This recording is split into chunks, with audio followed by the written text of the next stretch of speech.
Hi, I'm Billy, and this is the Unlock Your Child's Full Potential podcast, where we discuss how to teach our children the lessons we wish we had learned earlier, the skills that will give them a head start in life. No one teaches you how to be a great mother, and unless you had a great mother to emulate, you have no idea what that even looks like. I believe that we all want to be the best moms and create an environment where our children can blossom into the best versions of themselves. And each of us has uncovered some part of that truth. Let's tap into the collective wisdom and inspire each other to become the moms our kids deserve us to be. Okay, I'm hopping in for just a minute to tell you about the free resource I recently created. It's called the Connection Blueprint, and it consists of 5 tools that will help you improve the relationship with your child and create an environment where your kid feels seen, heard, and loved. After all the lessons we want to teach our kids require us to first have a trusting relationship with them so that they're ready to hear our advice and lean on our support. Anytime I feel disconnected and out of sync with my own children, I get back to this blueprint, put the tools to practice, and it works wonders. I'm sure having a loving and trusting relationship with your kids is a top priority for you too. So check the show notes and get your copy of the Connection Blueprint. Hey everyone, today on the show we have Becky Tilley to talk about teaching kids self-love and helping them embrace their unique qualities. Becky and her 2 youngest children have been diagnosed with a rare genetic disease, Koolen-de-Vries Syndrome, which has led her on the journey of self-discovery and acceptance. Becky, I'm so happy to have you here. The topic of self-acceptance is close to my heart. I would love to hear your story. Thank you so much. It's a pleasure to be here.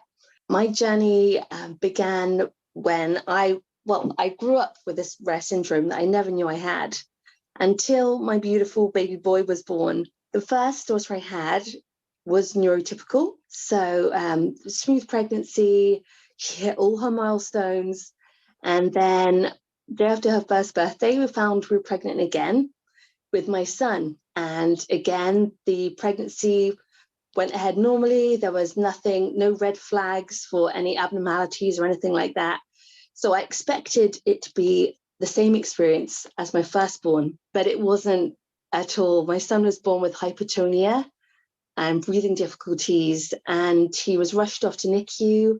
He ended up spending 34 days there, and I was informed that because he had what is called floppy baby syndrome, that they would need to run blood tests, and I had to have a lot of specialist consultations during our time there. Because they said hypotonia is linked to a lot of rare disorders and diseases. And this completely knocked me sideways. I was so unprepared to go through it. The thing I did not expect the most of all was for him to be diagnosed 18 months later with rare disorder Koolen-de-Vries, but not only him, I was diagnosed with the same disorder. Wow. And you didn't know at all? No. Yeah. That means that you don't have any challenges in your everyday life, or at least you're not aware of them.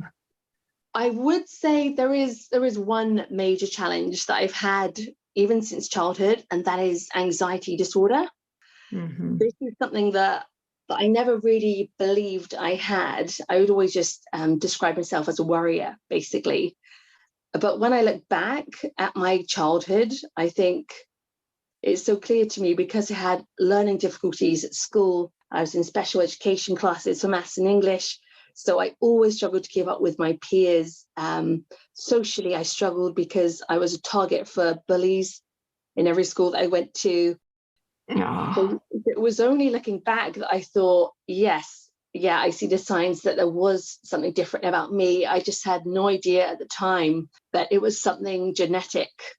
And I just figured that I just was someone that didn't fit in, someone that was labeled a slow learner and stupid by a lot of my peers. Oh, that must have been tough. Yeah, I really felt like a no-hoper, to be honest, for a lot of my life. So actually getting a diagnosis and reading about what the symptoms are, and that can include learning difficulties and developmental delays. They actually described people with Koolen-de-Vries as being cheerful, sociable and cooperative, which is actually me all over, because regardless of the struggles I had at school, I was always a very smiley, talkative kid. So it actually answered a lot of questions for me. And I no longer felt like, I had to punish myself over what made me different. I thought, now I'm a role model for my children. I might be the only person with the rare disorder that they get to meet, and I'm their mother. So I thought, I want them to have a radically different start in life than I had. I want them to have very different beliefs about who they are growing up as well. As I said, I always believed that I was a slow learner, and that I had a very low view of myself as a kid.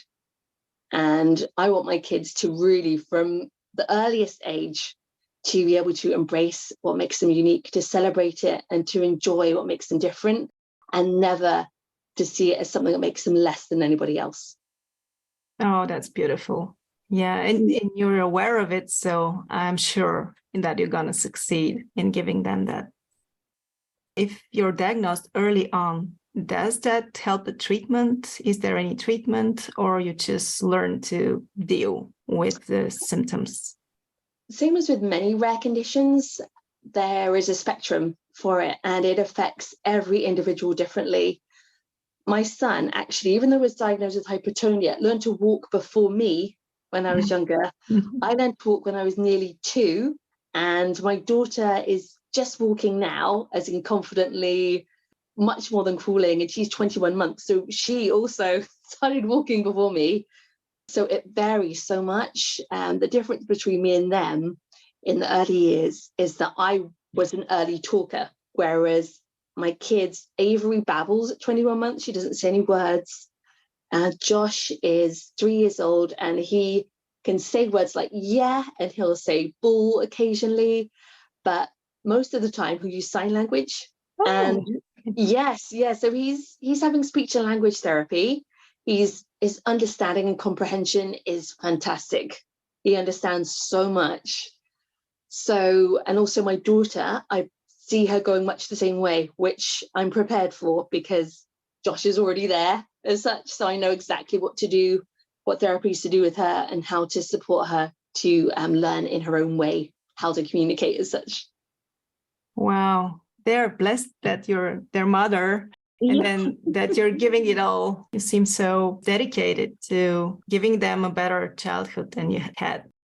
Yeah, I feel a huge weight of responsibility to do that, actually, because it's not hard for me to go back to that place when I was little and remember everything that I felt and everything that I went through. And it's made me step up a lot as a mum, to the point where I don't give myself a choice. I am the best role model that I can possibly be, and I'll continue to be. In some ways, I'm actually thankful that I share the same disorder after going through a lot of guilt and needing a lot of therapy to start with to manage it. I actually see the good and the blessing in that now, because they won't feel alone. They'll have someone that's gone before them with their rare disorder, and I want them to see thriving in life and enjoying life and celebrating their uniqueness. I want to be that example for them, so they'll know they can do the same. Can you tell us more about your journey of self-discovery? It has been a process. How did you go from low self-esteem to being inspired to be this role model for your kids? Can you take us through it? Yes, absolutely. As you rightly said, it was a process. It did not happen overnight. I was in the most darkest and desperate place I've ever been in. During his time in hospital, that 34-day stay, COVID hit as well. So it was a pandemic started during this time. I had my little newborn having blood tests and doctors coming in telling me to prepare myself. He might get a rare diagnosis, and he was having MRIs to check his brain and all these kinds of things I could never have seen coming. And it was such a lonely and isolating time. And it was during that time that I really had to learn to love myself fully and completely. Everything else that I resisted, I had to decide to support and nurture and have compassion for, because I'd always been a worrier.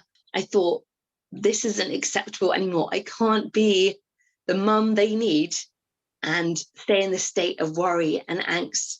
I need help. So I had to get over myself and get whatever help that I needed to be able to show up for my children how they needed me to. And that's an ongoing journey. I've done therapy, I've been to my GP, I've looked at diet and lifestyle. I've so many ways I've looked at to be the role model that they need. It's ironically freed me and liberated me to be my own woman and my own person, and my love for my children and my desperately deep desire for them to have a better start in life and just to have an identity, the identity that I never had, and to, like I said, to celebrate what makes them different, because that's something that I never did until I was 39 years old. So that's a long time to be against yourself. It's a long time. Yes. Yeah. So I'm making up for lost time now.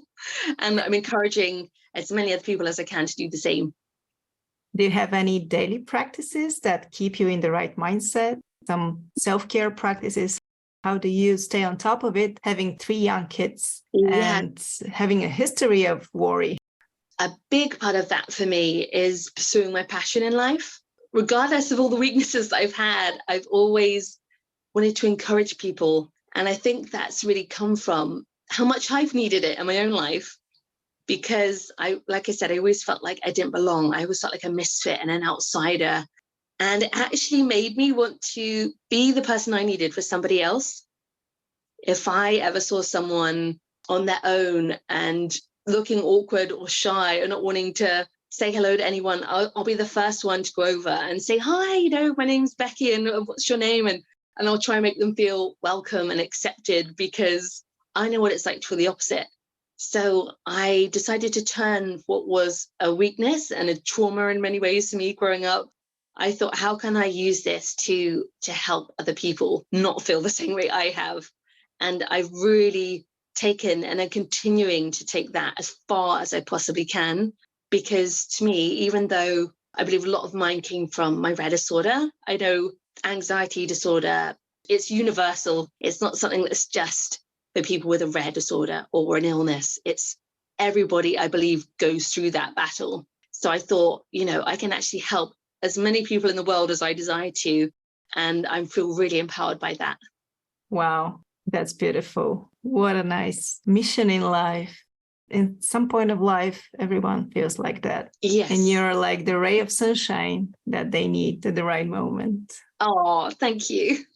So what do you teach your children? What tools do you use to consciously teach them self-love and acceptance? I know they're young, but you've probably thought a lot about it. So what do you plan on doing?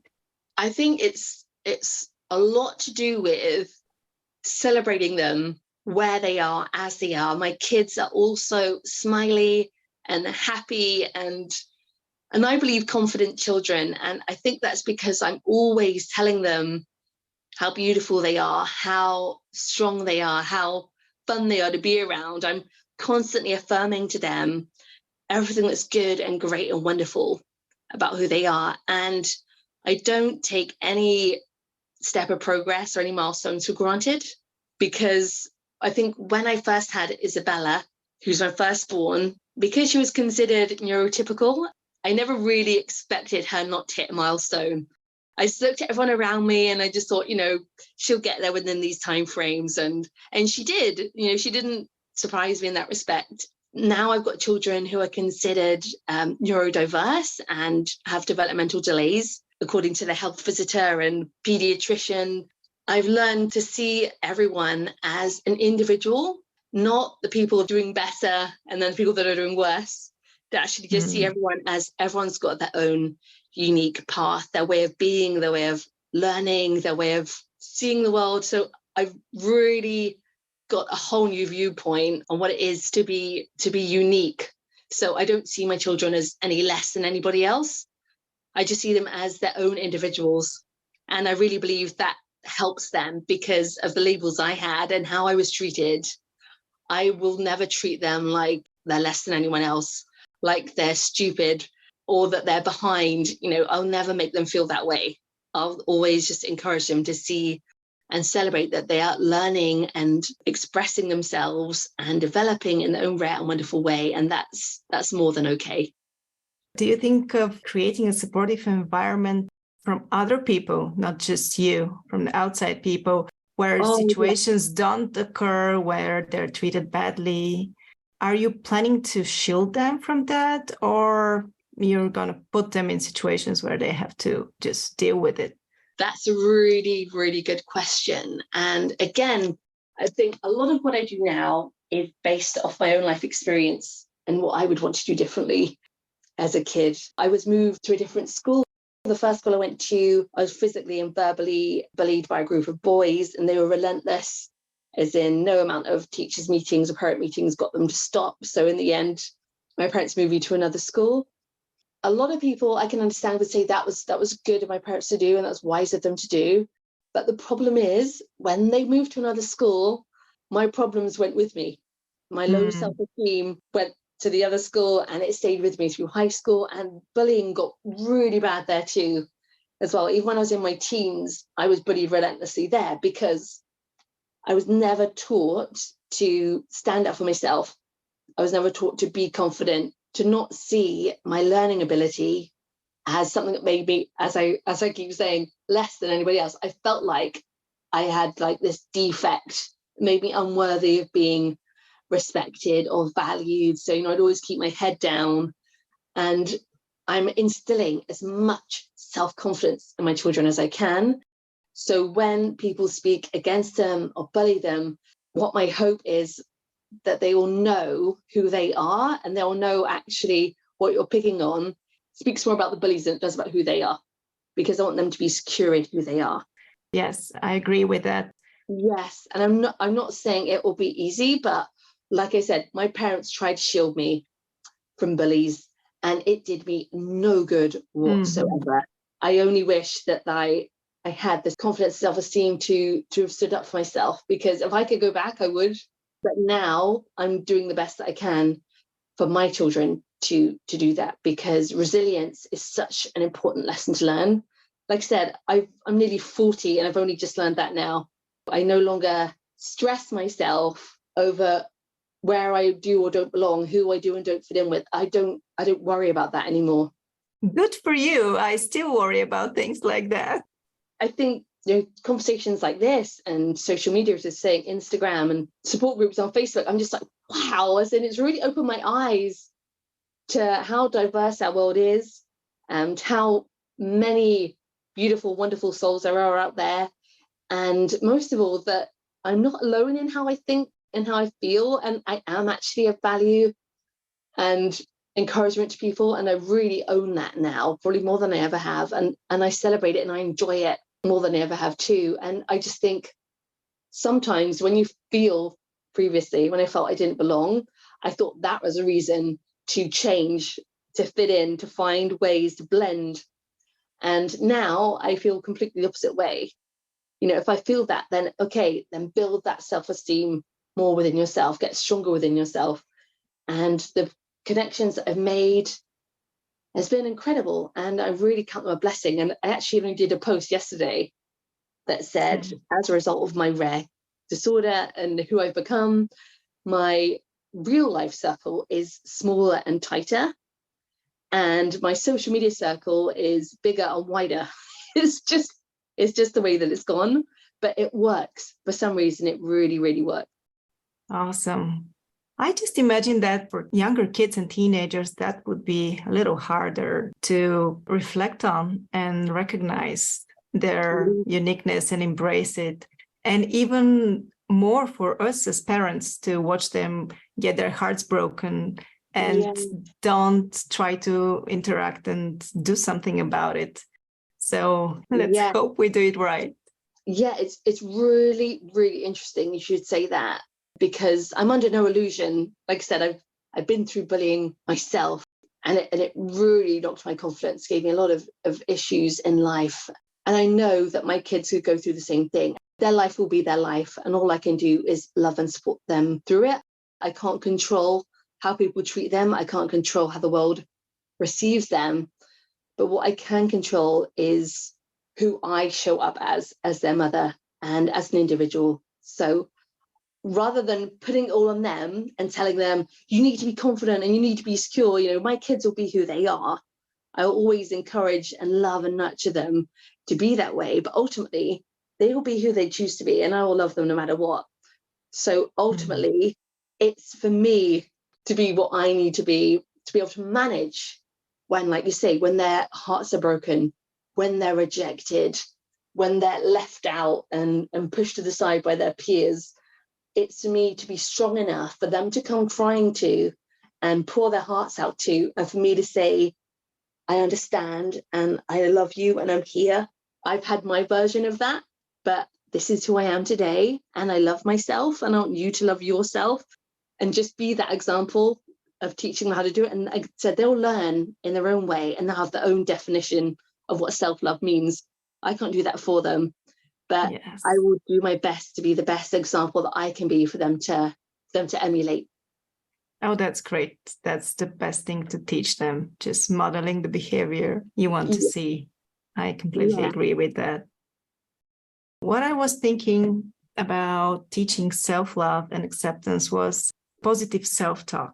We are too much in our heads thinking critical things. Even my 9-year-old is sometimes, I'm so stupid, I'm bad because I want to change my behavior and I can't. I was thinking, what tools can we use to just guide them in the right direction? So I was thinking about affirmations and how would that look for kids to use, like giving parents some practical tools to foster acceptance. Yeah, absolutely. That's a beautiful way to do it, is affirmations. I think I do it a lot by speaking. Sometimes my daughter, who's 4, will come to me and tell me that, Mummy, I'm brave, or I'm strong, or she'll say, I'm beautiful. Oh, this really got me the most, is the day she came home to me and said, I love you and Daddy and Joshie and Avery, and I love myself. Oh. And my heart just melted to hear that. But I just gave her a pat on the back and just, said, never lose that, Bella. It's so important that you keep loving yourself, and so she obviously understands what love means, as in, to us, she'll be kind and she'll be helpful, and as much as she can as a 4-year-old, and she'll show lots of love and affection. So she's got in her own mind a definition of what love means.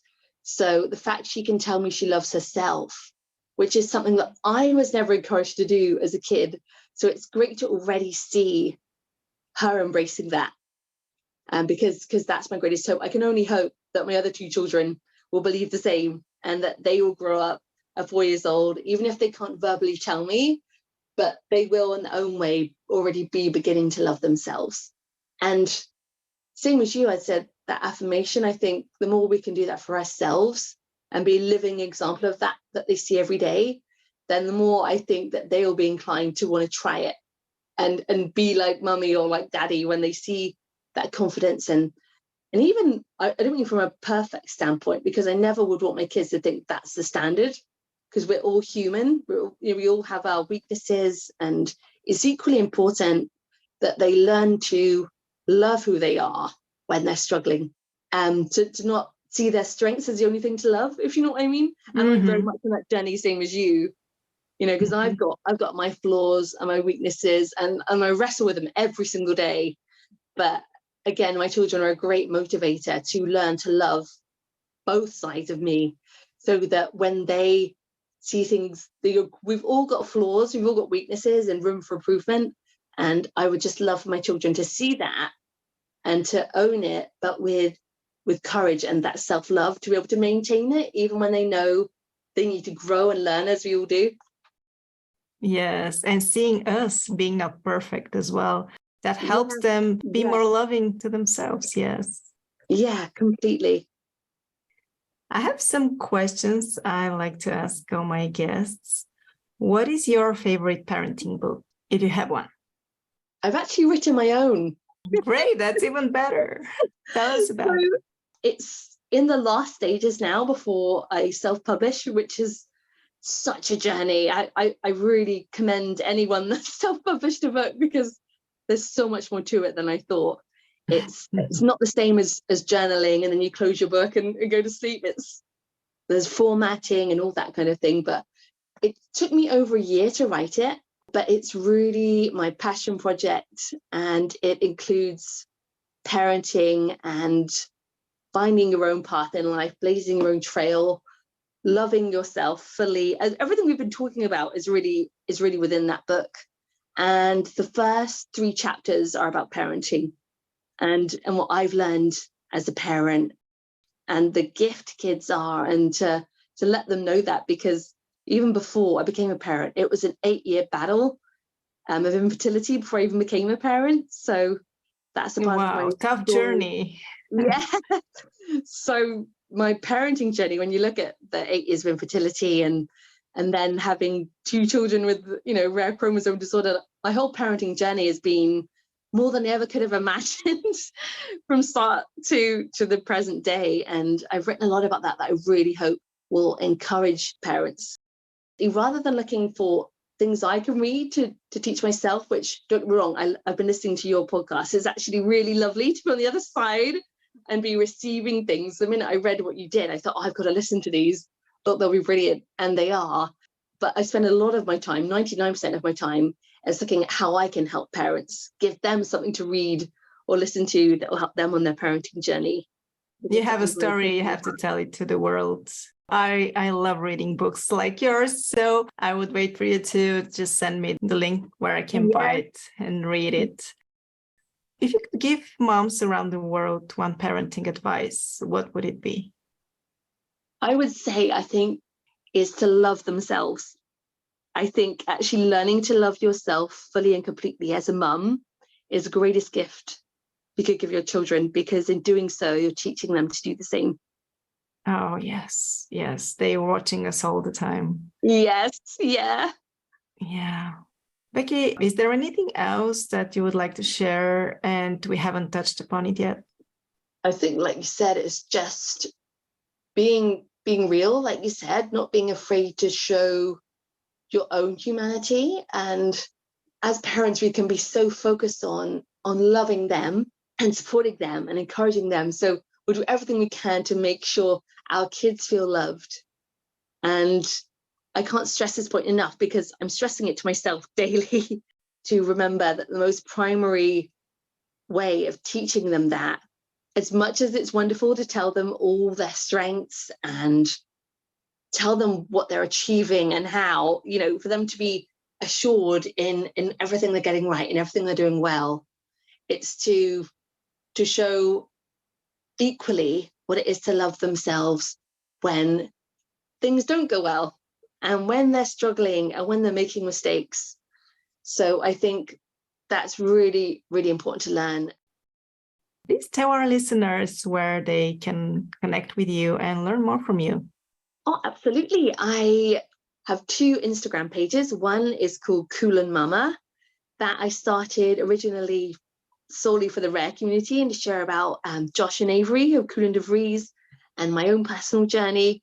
And it's grown to the respect that what I share on my Koolen Mama page and my Thrive Rare page are both about my book. They speak to everybody, whether you're rare or whether you're not. I just want the world to really take hold of what it is to be okay with being different, because I think even now there's so much peer pressure to blend or to be part of a certain group, or but I found that the key to real belonging is actually to have that for yourself, and I just want the world to know that. So that's what I share about daily on my pages. So yes, that's where you can find me. And as well as those things, as I said, I love to write. So I've had my blogs published by a number of rare disease organizations. So any families that do have children that have a rare disorder or a rare disease or are rare themselves. I've done a number of books. So if you Google Becky Tilley, Koolen-de-Vries, then you'll see a whole list of the blogs that I've written and their hope stories for families with rare conditions. That's an awesome resource for people that are not yet aware what to do, and they can just learn from your experience. Becky, thank you so much for being so open and vulnerable in sharing your story. It's great that we get to raise awareness around this rare genetic disease. Yes, thank you so much for the opportunity. Don't you just love Becky? I admire her dedication to be the best role model for her children and nurturing them the confidence and self-love that she lacked when she was younger. Becky says being a great mom has motivated her to grow and become the woman she is today, to finally embrace her uniqueness and find her mission to spread the message of self-love. She reminds me of how my podcast was born out of my passion to be a better mother and to share with others what I have learned and continue to learn in conversations with other moms. And through this pursuit, I'm growing as a person, I'm facing my fears because I'm motivated by the desire to inspire my children and show them what's possible. By the way, Becky's book, Thrive Rare, Embracing the Uniqueness Within, the one she mentioned in our conversation, is already published, and I have left an Amazon link for you in the show notes. The book is a heartfelt account of her personal journey, centered around finding strength and resilience in the face of rare diagnosis. It delves into the power of embracing our uniqueness and celebrates the extraordinary within each of us. And lastly, here are the takeaways. Number 1. Celebrate your children where they are as they are. Tell them how beautiful they are, how strong they are, how funny they are to be around.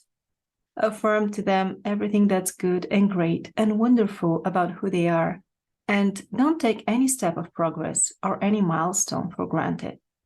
Number 2, see everyone as an individual, not as people that are doing better and then people that are doing worse. Everyone's got their own unique path, their way of being, their way of learning, their way of seeing the world. Encourage your kids to see and celebrate that they are learning and developing and expressing themselves in their own unique and wonderful way. Number 3, teach your children to stand up for themselves. Don't try to shield them because their problems will go with them no matter where they go. You can help by instilling as much self-confidence in them as you can. So when people speak against them or bully them, they will know who they are. Number 4, your kid's life will be their life, and all you can do is love and support them through it. You can't control how people treat them, nor how the world receives them. What you can control is who you show up as their mother and as an individual.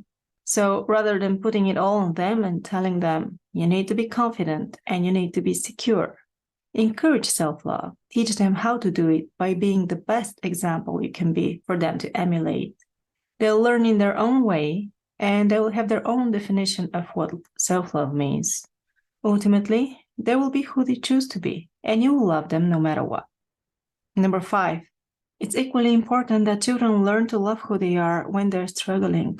To not see that strength is the only thing to love. We've all got flaws, we all have weaknesses and room for improvement, and children should see that.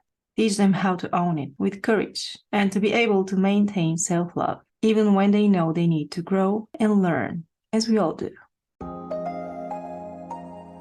Thank you so much for listening and letting me be a part of your day. If you enjoyed this episode or the show in general, please share it with a friend and help me reach more moms around the world. I would also appreciate it if you consider leaving me a review. Reviews are literally the lifeblood of a podcaster and help me so much. Don't forget to subscribe so you get notified when a new episode drops. See you next week.